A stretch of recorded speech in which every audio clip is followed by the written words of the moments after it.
को भवन में रूठी हुई कैकेयी से मिन्नतें करते हुए राजा दशरथ कहते हैं, मैं राम की सौगंध खाकर कहता हूं कि उसकी माता कौशल्या ने इस विषय में मुझसे कभी कुछ नहीं कहा।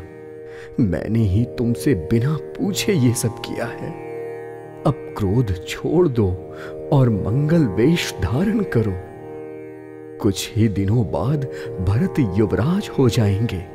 बस एक ही बात का मुझे दुख हुआ है कि तुमने दूसरा वरदान बड़ी अड़चन वाला मांगा है। उसकी अड़चन से अब भी मेरा हृदय जल रहा है। यदि यह तुमने क्रोध में मांगा है तो क्रोध को त्याग कर राम का अपराध तो बताओ। सभी कहते हैं राम बहुत सीधे हैं। तुम तो स्वयं भी राम की सराहना करती थी और उसे कितना स्नेह करती थी। अब यह सुनकर मुझे संदेह हो रहा है कि तुम्हारा स्नेह कहीं झूठा तो नहीं था। जिसका स्वभाव शत्रु के भी अनुकूल रहा है, वह माता अपने पुत्र के साथ ऐसा प्रतिकूल व्यवहार कैसे कर सकती है। हे प्रियतमा, क्रोध छोड़ दो और उचित अनुचित को समझकर वर मांगो, जिससे मैं संतुष्ट होकर भरत का राज्याभिषेक दे सकूं।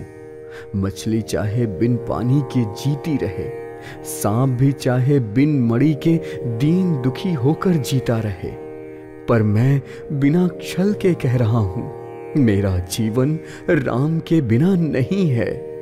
हे चतुर प्रिय, तुम स्वयं सोच कर देखो, मेरा जीवन राम के दर्शन के अधीन है।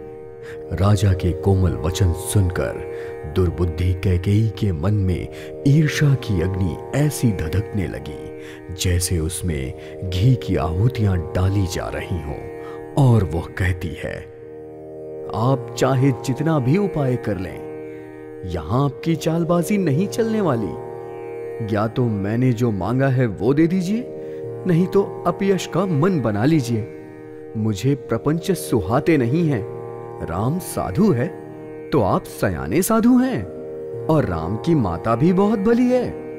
पर कौशल्या ने मेरा जैसा भला किया है, मैं भी उन्हें वैसे ही याद करने योग्य फल दूंगी।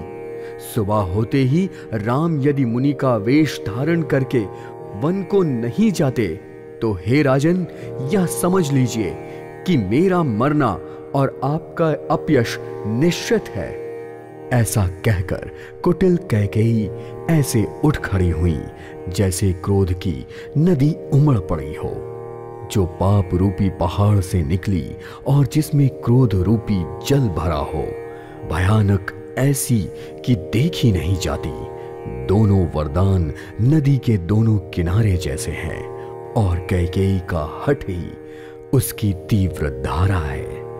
कुबड़ी मंथरा के वचनों की प्रेरणा ही जिसकी भंवर है, यह क्रोध रूपी नदी राजा दशरथ रूपी वृक्ष को जड़ मूल से बहाती हुई विपत्ति रूपी समुद्र के ओर ले चली है।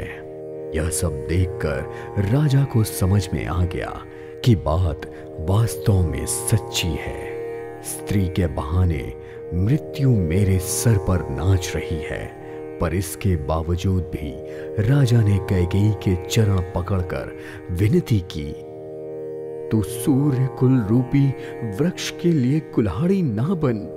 तू मेरा मस्तक मांग ले, मैं तुझे अभी दे दूंगा, पर राम के विरह में मुझे मत मार। जिस भी प्रकार हो तू राम को रख ले, वरना जन्म भर तेरी छाती जलेगी। राजा ने देखा उनकी बातों का कैकेयी पर कोई असर नहीं हो रहा है, तो वह समझ गए कि यह रोग असाध्य है, और वह दर्द भरी वाणी में हे राम कहते हुए सर पीटकर जमीन पर गिर पड़े। व्याकुल हो चुके राजा का सारा शरीर शिथिल हो गया, मानो हथिनी ने कल्प वृक्ष को उखाड़कर फेंक दिया हो। उनका कंठ सूख गया, मुख से बात नहीं निकल रही थी, मानो पानी के बिना मछली तड़प रही हो। यह देखकर कैकेयी फिर कड़वे और कठोर वचन में बोली, मानो गांव में जहर भर दिया हो। यदि आपको ऐसा ही करना था तो वर मांगने को किसके बल पर कहा था? हे राजन, या तो प्रतिज्ञा तोड़ दीजिए या धैर्य धारण कर लीजिए। असहाय स्त्री की भांति रोइए पीटिए नहीं। सत्यव्रती के लिए तो शरीर, स्त्री, पुत्र, घर, धन और पृथ्वी सब तिनके के समान होता है। कैकेयी के ये मर्म भेदी वचन सुनकर राजा ने कहा कि तू जो चाहे कह, इसमें तेरा कोई दोष नहीं। मेरा काल ही तेरे सर पर चढ़कर बोल रहा है, वही तुझसे ये सब कहला रहा है।